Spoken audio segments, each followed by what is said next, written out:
రేవంత్ రెడ్డి గారు గత కొన్ని రోజులుగా ఈ స్థానిక ఎలక్షన్స్ పెండింగ్ పెడుతూ వచ్చింది. కారణం ఏంటంటే ఇక్కడ తెలంగాణ రాష్ట్ర ప్రజలు వ్యతిరేకత చూపిస్తారు. సో ఎన్నికలకు స్థానిక ఎన్నికలకు పోతే ఇప్పుడు ఓటేసే పరిస్థితులు లేవు. ఇవన్నీ ఎట్లా చేద్దాము, ఎన్నికలకు పోదామా వద్దని ఎన్నోసార్లు సతమతమైంది. అయితే నిన్న జూబ్లీస్ బై ఎలక్షన్ జరిగింది. ఇంకా రిజల్ట్ కూడా ఇంకా రాలే. రిజల్ట్ రాకముందుకే పండుగ ముందల కుక్క మురిసినట్టు మురుస్తారు. సో ఎగ్జిట్ పోల్స్ మాకు అనుకూలంగా వచ్చినాయి, మేమే గెలుస్తున్నామని ఒక ప్రచారం షురూ చేశారు. అది పక్కన పెడితే జూబ్లీస్లో ఎవరు గెలుస్తారో ఏందో పక్కన పెడితే ఈ రాష్ట్రంలో 4 కోట్ల మంది ప్రజలు జూబ్లీస్లో కాంగ్రెస్ పార్టీ ఓడిపోవాలని కోరుకున్న విషయం మనందరికీ తెలిసిన విషయం. అయితే ఎంతమంది కోరుకున్నా ఏది కోరుకున్నా ఫైనల్గా పైసలు వంచినా నేను గెలిచిన.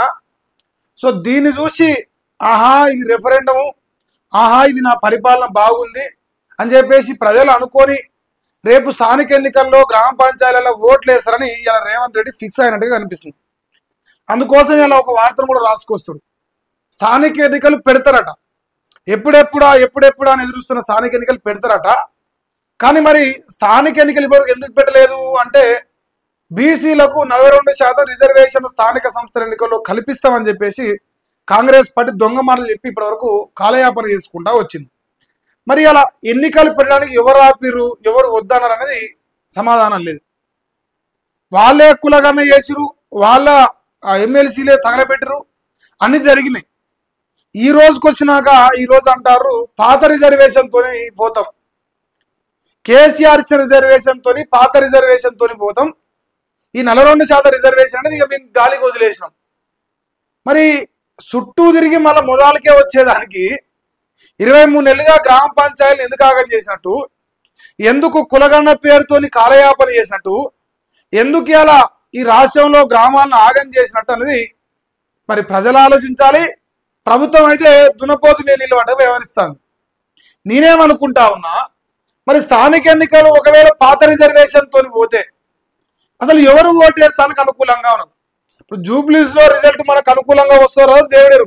ఒకవేళ వచ్చింది అనుకున్నాం, ఒకవేళ మనకు అనుకూలంగా వచ్చిన ఈ రాష్ట్ర ప్రజలను పిచ్చోళ్ళ అంటే పిల్లి కళ్ళు మూసుకొని పాలు తాగినట్టు జూబ్లీస్లో నువ్వు వంచిన పైసలు చూడలేదా, నువ్వు చేసిన రౌడీజం చూడలేదా, నువ్వు ఇలా మద్యం ఏర్లై పారింది ప్రజలు గమనించలేదా, ఇవన్నీ చూసినాక కూడా ప్రజలు పిచ్చోళ్ళక ఓటు వేస్తారనుకుంటున్నావా? మరి మా రేవంత్ అన్న సమాధానం చెప్పాలి. సో ఇలా ఎవరు మాట్లాడుతున్న ఈ అంశం అనేది ఒకసారి మనం తీసుకుందాం. సో జూబ్లీస్ గెలిస్తే స్థానిక ఎన్నికలు వస్తాయట. ఇది నేను చెప్తేనే నాకేం సంబంధం కూడా లేదు. మా మహేష్ అన్న చెప్తుండు జూబ్లీస్ ఎన్నికతోనే మా భవిష్యత్తు ఉన్నదని ఇక మురుస్తారు. ఇప్పుడు ఇక 10 ఏళ్ళు మేమే, ఇక రాబోయే 10 ఏళ్ళు మేమే ముఖ్యమంత్రులు.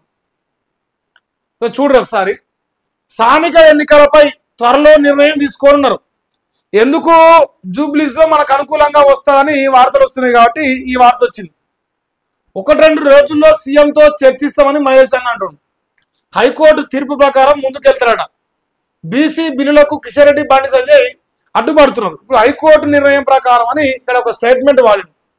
హైకోర్టు ఏం చెప్పింది, బాబు పాత రిజర్వేషన్తో పోవచ్చు, ఈ కొత్త రిజర్వేషన్ పైన స్టే ఇస్తున్నాం అని చెప్పింది.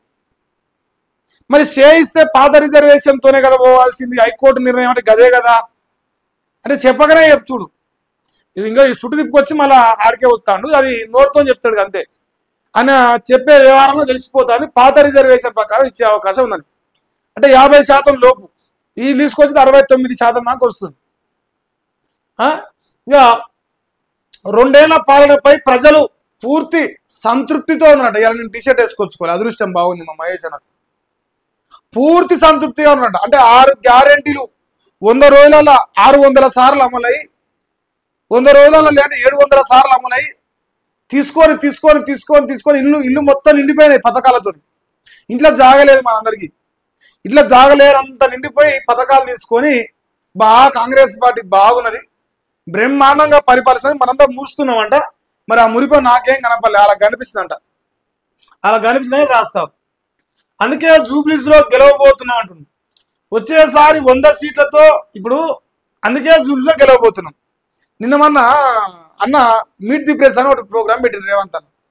పెట్టినప్పుడు మరి ఒక యాంకర్ విలేకరు అడిగింది, ఏమండి రేవంత్ రెడ్డి గారు మరి జూబ్లీస్లో ఓటింగ్ జరుగుతుంది కదా, పార్లమెంట్ ఎన్నికల్లో మీరు రిఫరెండం అన్నారు కదా నా పాలనకు, మరి 2 సంవత్సరాలు కావస్తుంది, మరి నీ పాలనకు రిఫరెండంగా జూబ్లీస్ ఉప ఎన్నికలు తీసుకుంటారా అంటే మాకు అవన్నీ ఏం సంబంధం లేదు, ప్రతి ఎన్నిక వస్తూనే ఉంటుంది, మేము ఓడిపోయినా గెలిచినా మేము నేర్చుకుంటాం. ఈ పద్ధతి మళ్ళీ మాట. ఎందుకంటే అప్పుడు రిగ్గింగ్ జరగదో దొంగ ఓట్లు వేస్తామో ఏమో, ప్రజల్లో మొత్తం వ్యతిరేకత ఎక్కువైపోయింది కదా, అప్పుడు ఆ డైలాగ్ వాడిని. ఇప్పుడు ఎప్పుడైతే గెలుస్తారని ఎగ్జిట్ పోల్ చెప్పిరో ఏ మాట మార్చేసిరు. మా 2 సంవత్సరాల పరిపాలన ప్రజలు మెచ్చిర్రు నచ్చిర్రు, అందుకే జూబ్లీస్లో ఓటేసినట్టు. నేనేమంటున్నా మహేష్ అన్న, జూబ్లీస్ లో జరిగిన ఓటింగ్ ప్రకారం జూబ్లీస్ లో ఒకవేళ రేపు రిజల్ట్ మీకు అనుకూలంగా వస్తే రాష్ట్ర వ్యాప్తంగా కూడా మాకు అనుకూలంగానే వస్తుంది, రాష్ట్ర వ్యాప్తంగా కూడా దొంగ ఓట్లు వేస్తాం, రాష్ట్ర వ్యాప్తంగా కూడా ఎంఐఎం మోచేతి నినాదం ఎంఐఎం సోబత్ చేసి మేము గెలుస్తాం అని ధీమా వ్యక్తం చేసి ఛాలెంజ్ చేయగలుగుతావు ప్రజలతోని. ప్రజలకు తెలియదా నువ్వు ఎంత బ్రహ్మాండంగా మేనేజ్ చేసి ఎంత దొంగలకి ఇలా దొరికిపోతాను భయంతో అంత చేసిన ప్రజలు తెలియదా? ప్రజలు చూస్తలేరా అంటే పిచ్చోళ్ళు అనుకుంటాను ప్రజల్ని మహేష్ అన్న.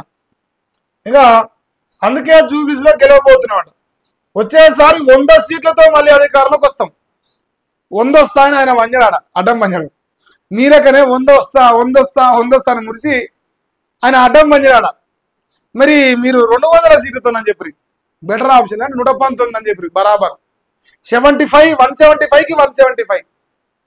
జగనన్న లెక్క మీరు కూడా 119కి 119 వస్తాయి. మేము బరాబర్గా తెలంగాణలో మా పాలన మంచిగా ఉంది, సంతోషంగా ఉన్నారు ప్రజలు, మా పరిపాలన చెప్పులు సిగ్గు లేకుండా అట్లనే చెప్పుకోరు. మహేష్ అన్న అయితే 100 సీట్లు అంటారు. నెక్స్ట్ రేవంత్ రెడ్డి ముఖ్యమంత్రి 2034 వరకు ముఖ్యమంత్రి అన్నే. ఎంతతోని? 100 సీట్లతోని. ఎట్లా వస్తాయి 100 సీట్లు?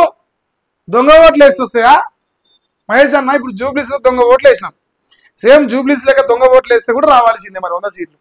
ఇది లేకపోతే రావు కదా. ఇంకా నెలాఖరు నాటికి డిసిసి ఇతర పార్టీ ఇతర పదవులు భర్తీ ఉంటుందని చెప్పడం జరుగుతుంది. మీడియాతో పిసిసి చీఫ్ మహేష్ కుమార్ గౌడ్ మాట్లాడిండు, షిట్ చేసిండు. ఈ షిట్ కాదు, మంది ముంచే షిట్. క్లియర్ కట్ గా వీళ్ళు ఏం చెప్పేసుకుంటే, ఇగో మీకు జూబ్లీస్ లో దొంగ ఓట్లు వేసుకొని గెలవబోతాను, ఒకవేళ మేము గెలిస్తే మేము ఎన్నికలకు వస్తాం. ఎట్లా వస్తాం? హైకోర్టు చెప్పిన నిర్ణయం ప్రకారం పాత రిజర్వేషన్ పద్ధతిలో వస్తాం. మరి ఇక్కడ ఎవడు ఊరుకునేటోడు? 23 నెలలుగా కాంగ్రెస్ పార్టీ అంటే తల్లాంటి పార్టీ కామారెడ్డి బీసీ డిక్లరేషన్ అమలు చేస్తా అని చెప్పేసి ఇన్ని రోజులు వెయిట్ చేయించు. ఓ నలికుట్లోడు నప్పతట్లోడు మలిగాడు రగ్గాడిద్దరు కలిసి మమ్మల్ని చుదేగానం చేసి ఓటు వేయించారు కాంగ్రెస్ పార్టీకి. ఇంకా వాళ్ళ సంగతి మాట్లాడతా లాస్ట్లో చివరిలో మాట్లాడతా. అయితే ఇప్పుడు మహేష్ కుమార్ గౌడ్ గారు మీరు గమనించాల్సిందంటే, ప్రజలు చాలా సోయుతున్నారు, బీసీ ప్రజలు ఇంకా చాలా సోయుతున్నారు. మీరు ఏం చేస్తున్నారు, మీరు ఎట్లా మోసం చేస్తారనేది గమనిస్తున్నారు. ఖచ్చితంగా మీకు కర్రగాసి వాద పెట్టిన దగ్గర పడ్డాయి అనిపిస్తాను. నేనేమంటానంటే, స్థానిక ఎన్నికలకు మీరు పోతే మన ఎల్లమ్మ తల్లికి ఆడపోతే బలిస్తూ ఉంటాం మా ఊర్లల్లో పండుగలు వచ్చినప్పుడు, ఎల్లమ్మకు మైసమ్మకు. ఇప్పుడు మారమ్మకు కూడా బాగా బలిస్తాం, ఏదైతే అదైతే. కానీ కాంగ్రెస్ పార్టీని రేపు స్థానిక ఎన్నికల్లో ఆడపోతుని బలిచినట్టు బలిస్తారు. ఈ జూబ్లీస్ లో 5,000 మంది గెలిచినట్టు కాదు లెక్క, దాని లెక్క వేరే ఉంటుంది ఆడ.